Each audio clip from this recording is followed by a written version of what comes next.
अस्सलाम वालेकुम जी स्टूडेंट्स, कैसे हैं आप? खैरोफियत से हैं स्टूडेंट्स। आज हम बात करेंगे 9th class biology chapter 5 mitosis की रिमेनिंग टॉपिक को। स्टूडेंट्स, प्रीवियस टॉपिक के अंदर हमने इसके प्रोफेज को डिस्कस किया था। आज हम इसके बकिया मेटाफेज, एनाफेज और टेलोफेज को डिस्कस करेंगे। अगर हम ओवरऑल बात करें स्टूडेंट्स, हमारे माइटोसिस के जो डिटेल है इसके अकॉर्डिंग मेरे पास पॉइंट 1 था प्रोफेज,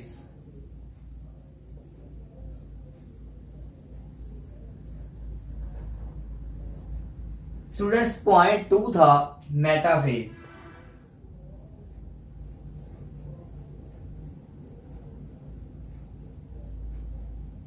पॉइंट 3 था एनाफेज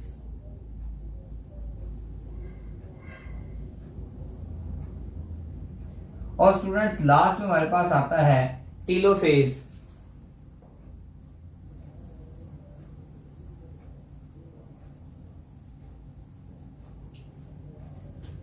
इसमें स्टूडेंट्स प्रोफेज को हमने प्रीवियस डिस्कस किया था डिटेल के साथ, प्रोफेज में क्या क्या होता है। और आज हम स्टूडेंट्स रिमेनिंग इसके पार्ट्स को रिकवर करेंगे। मेटाफेज क्या है, एनाफेज क्या है और इसके बाद टेलोफेज क्या है। स्टूडेंट्स, अगर हम ओवरऑल बात करें मेटाफेज की,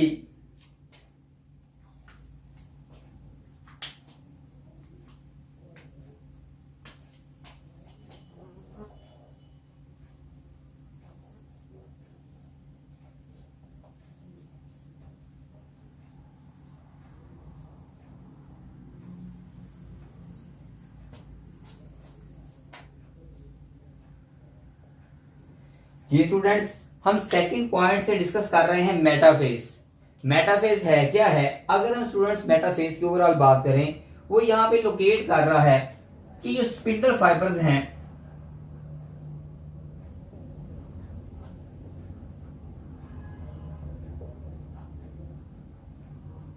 स्पिंडल फाइबर्स क्या करती हैं? इलोंगेट होती हैं, लंबाई में बढ़ती हैं।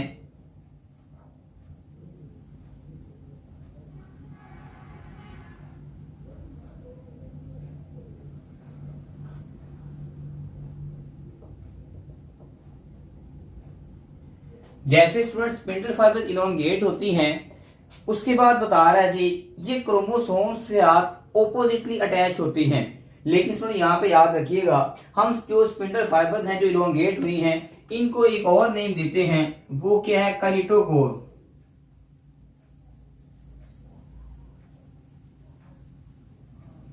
Kinetochore spindle fibres.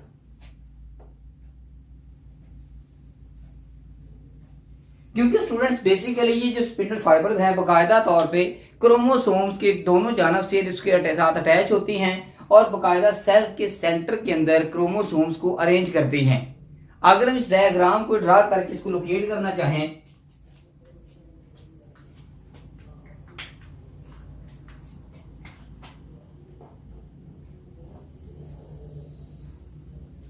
ये स्टूडेंट्स हमारे पास सेल है, सेल के सेंटर के अंदर हम यहां पे क्रोमोसोम को ड्रा कर लेते हैं।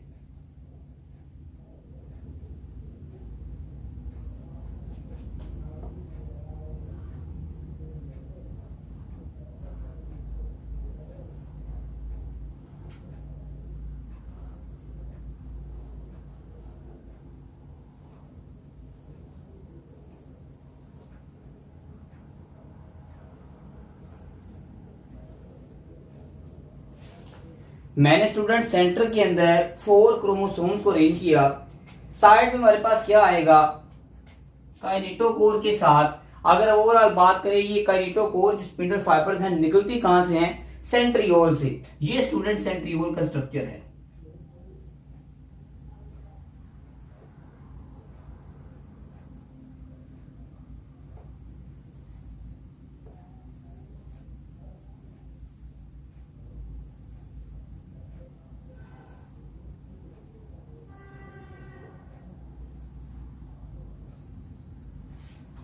हमने स्टूडेंट्स इसको साथ ही अरेंज कर दिया। याद रखिएगा स्टूडेंट्स, ये हमारे पास जो स्पिंडल फाइबर्स बाकायदा तौर पे अटैच हुई हैं, हम इनको कहेंगे काइनेटोकोर स्पिंडल फाइबर्स। लेकिन इसके साथ कुछ शॉर्ट फॉर्म में स्पिंडल फाइबर्स वैसे भी अरेंज होती हैं जिनकी लेंथ बनिस्बत काइनेटोकोर के थोड़ी सी कम होती है।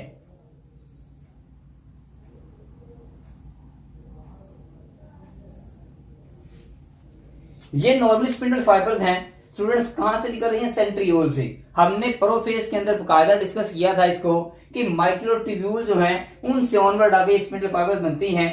ये हमारे पास स्टूडेंट मेटाफेज था कि स्पिंडल फाइबर्स ने बकायदा तौर पे इनको क्रोमोसोम्स को अलोंग द इक्वेटर अरेंज किया और यहां पे हमने कहा कि ये क्या बन गई है? Metaphase plate. अगर मैं इसको जाहिर करना चाहूं मेटाफेज प्लेट को,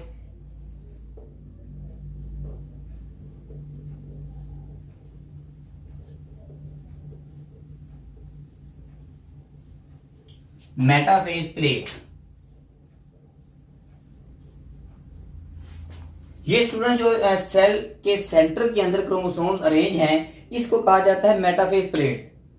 हुआ यूं कि यहाँ पे स्टूडेंट्स जो स्पिंडल फाइबर्स हैं थोड़ा सा इलोंगेट हुई, सेंट्रियोल से निकली और इन्होंने क्रोमोसोम की दोनों जानब से ऑपोजिटली इसको रेंज जो है वो अटैच हुई इसके साथ और क्रोमोसोम को सेंटर में अरेंज किया। हमने कहा ये मेटाफेज प्लेट है। अगर हम स्टूडेंट सेकेंडली बात करते हैं एनाफेज की, एनाफेज क्या है?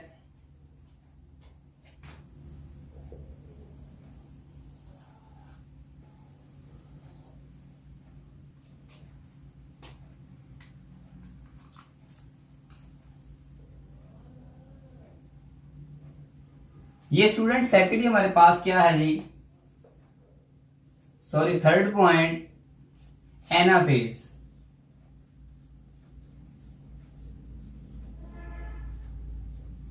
स्टूडेंट्स अगर हम एनाफेज की बात करें यहां पे वेरी सिंपल काम हुआ। एनाफेज के अंदर क्या होता है जी? ओवरऑल वो यहां पे बता रहा है कि अगर हम इसकी डायग्राम बना के डिटेल लेना चाहें, स्टूडेंट्स ये हमारे पास सेल है, सेल के यहां पे जाके सेंट्रियोल अरेंज है,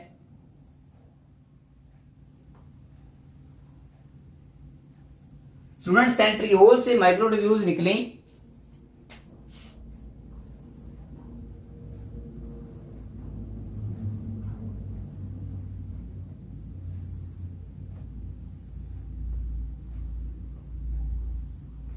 और यहां पे जाके ओवरऑल थोड़ा सा ये सेंट्रियोल से निकलने वाली माइक्रोट्यूब्यूल जिनको हमने काइनेटोकोर स्पिंडल फाइबर कहा था, ये स्टूडेंट्स थोड़ा सा शॉर्ट हो गई लेंथ के अंदर, दोबारा इन्होंने कम किया अपने आप को और इन्होंने मुतलका ये जो क्रोमोसोम्स हैं उनको अपने रिसेप्टिव पोल की जानब खींचा। क्रोमोसोम्स कौन पे हैं?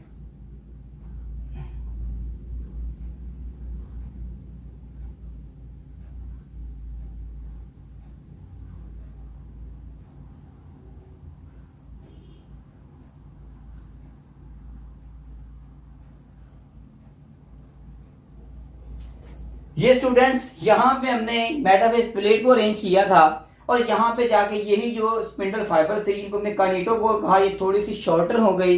जैसे ये शॉर्ट हुई, लंबाई में कम हुई, इन्होंने इसी जो आम क्रोमोसोम को सेपरेट कर दिया और अब ये सिस्टर जो क्रोमाटिड थे यहाँ पे ये सिस्टर क्रोमोसोम बन गए।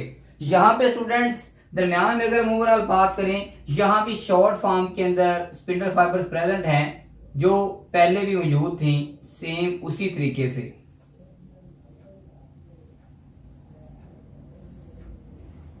स्टूडेंट्स हमारे पास लास्ट वाला क्या है? टीलोफेज। टीलोफेज के अंदर क्या डिटेल है हम जरा इसको भी डिस्कस कर लें।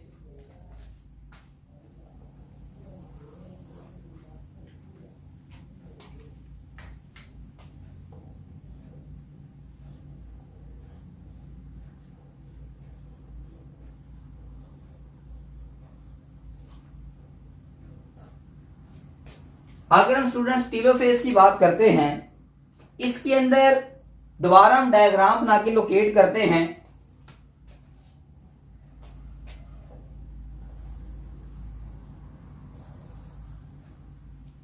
स्टूडेंट्स यहां पे सेल थोड़ा सा साइज में बढ़ गया है, इसकी मेम्ब्रेन सेंटर से पिंच हो गई और पिंच होने के बाद यहां पे मेन इसने दो सेल जो हैं उनको लोकेट किया।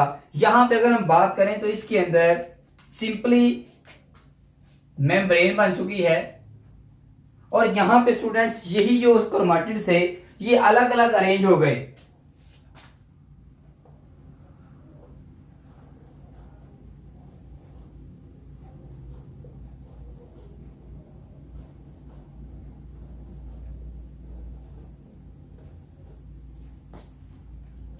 स्टूडेंट सिंपली इसके अंदर क्या हुआ है, यहां पे जो सिस्टर क्रोमेटिड थे सिस्टर क्रोमोसोम बन गए और यही स्टूडेंट्स इन्होंने सेपरेट अपने आप को दो सेल्स के अंदर इक्वली अरेंज कर दिया। और यहां भी याद रखिएगा स्टूडेंट्स हमारे पास जो सेंट्रियोल है वो पेयर फॉर्म में यहां पे प्रेजेंट है।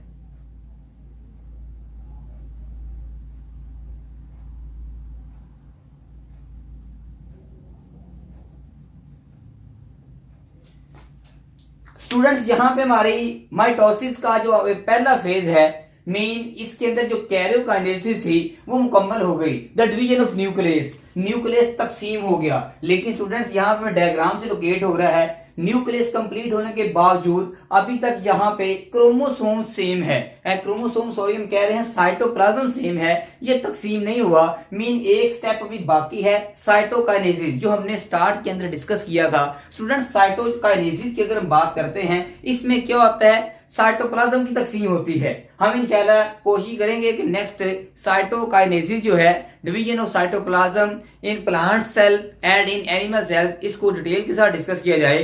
तो ये स्टूडेंट्स हमारा आज का टॉपिक था। मजीद इंशाल्लाह कोशिश हम करेंगे कि 1 बाय 1 तमाम टॉपिक्स यहाँ पे डिस्कस किए जाएं। मुझे फिलहाल इजाजत दीजिएगा, इंशाल्लाह मिलेंगे नेक्स्ट सेगमेंट के साथ। अल्लाह हाफिज, अस्सलाम वालेकुम।